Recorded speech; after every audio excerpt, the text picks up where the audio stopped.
And as we gather to celebrate the life of a great pastor, one who served this congregation for so many years, who blessed our souls every Sunday morning as he imparted the Word of God in his unique fashion, we are ever grateful for the blessing he has been to all of us.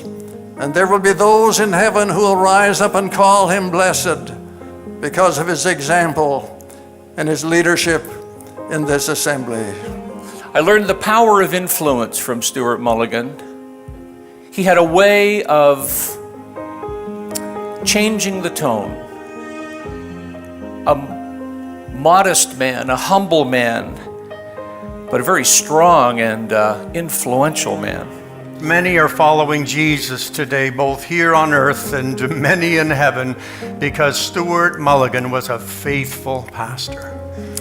And there are some here because Stuart Mulligan was a mentor to you. I'm among them, pastors and church leaders who were encouraged, shaped, often intrigued, and definitely marked by him. Encouraging pastors was like breathing to him. One of the great gifts Stu had was that he never tried to be anything other than Stu Mulligan. I think it's why he suffered less stress than many others I know, because he never tried to be anything other than who he was. He was comfortable with who he was, right to the very end.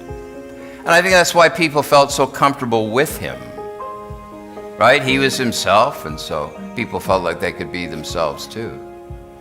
In fact, come to think of it, other than me, I don't know anybody who didn't like Stu Mulligan.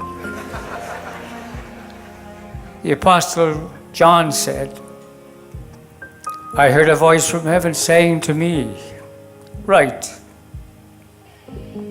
blessed are the dead who die in the Lord from now on. Yes, says the Spirit, that they may rest from their labors and their works follow them.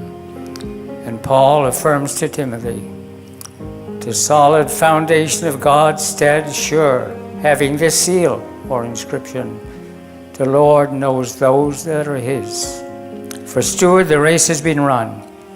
He is home safe and sound, but he will be missed. And we shall see him in the morning. And driving over this morning in my car, and I just said, Lord, probably some nice things are going to be said about me today, but you and I know better, don't we? But for the grace of God, I am here this morning, and to look back with fondness on all those wonderful days we have had together.